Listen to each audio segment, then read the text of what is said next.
I've now been playing Minecraft for 10 years. Over that time I've changed in many ways, including finally discovering my true self, but also the way I play the game has changed. And so in today's video I'm going to tell you the story of Gracified. I hope you enjoy this blast from the past. It all started with one particular YouTuber, and that was Stampy. His builds were super inspiring, and that's exactly what led me to get Minecraft Pocket Edition for the phone. However, because I couldn't afford it, I had to get the light version. However, Pocket Edition was simply never gonna cut it, and instead I decided to move over to the Xbox 360 edition, which turned out to be quite problematic. A week into having Minecraft Xbox 360 edition, I lost the ability to play it thanks to the infamous Red Ring of Death, and that meant I needed a brand new console. After getting a replacement, I spent the rest of the year trying to recreate Stampy's base because that was what inspired me so much. However, the final straw for my time on Xbox 360 edition was another Red Ring of Death, and at that point it was just getting ridiculous.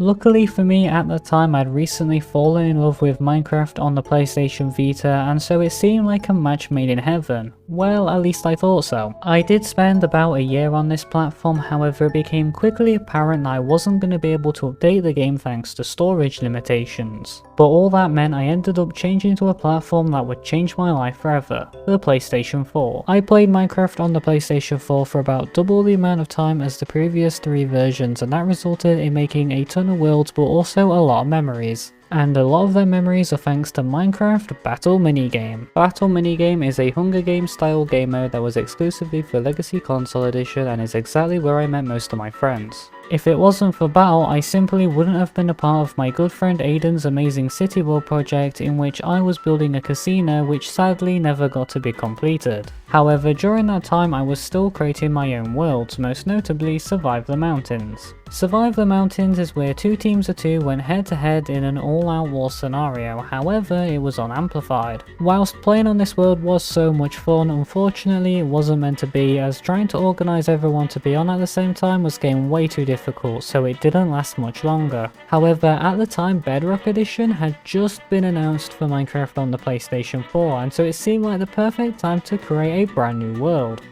My 3 years on Bedrock Edition started pretty strongly with a brand new solo world that lasted a few months. I then followed it up with some honorary hardcore, and apart from the occasional bug, things seemed to be going pretty well. However, I was about to be proven wrong with the arrival of Tattertown. Tattertown Season 1 had the unique concept of playing all the key historical updates for Minecraft on the PlayStation 4. Season 1 lasted 54 episodes and was going pretty well, however varying different bugs that showed up caused demotivation and ended the season early. Tattertown Season 2 on the other hand was exclusively for 1.17 and was going even better. The main base project for this season was called Hearts of the Sea and was effectively a set of hearts at the bottom of the ocean which would lead underground to where the base would actually be. Progress on this world was going great and I genuinely fallen in love with it, so nothing was gonna stop me. As the sun rises, Tattertown looks very different. We're camping out in a village.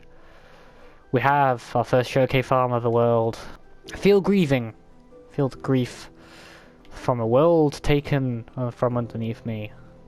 Season 2's world no longer exists. My favourite world was now gone, and with a heavy heart I tried to continue the season in a brand new world. However, things were just not meant to be for this world, and so for 1.18 I started Season 3. Tattertown Season 3 couldn't have come at a worse time, as only 2 weeks later I got a brand new gaming PC. Nevertheless, I continued the season for another month, building up a cute little area known as Princess Acres, with the intention of being able to move the world over to Java Edition only a month later.